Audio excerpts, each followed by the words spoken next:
Every great idea is backed up by creating a market for the product being designed. Such examples of design thinking are sinks on top of toilet cisterns.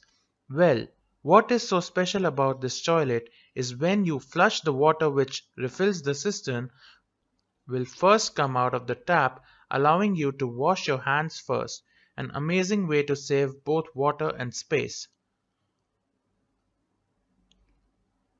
Another example is the illuminated light switches. So we all know how hard it is to find the switch to turn on the lights when they are turned off, right? Well, here's the solution. They have these light switches which are backlit because of some neon bulbs or LEDs. With this, you can easily find them in the dark, right?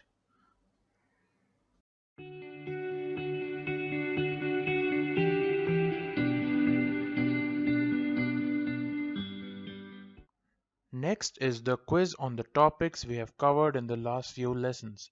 Please go through the reading material supplied with this module before you answer the quiz.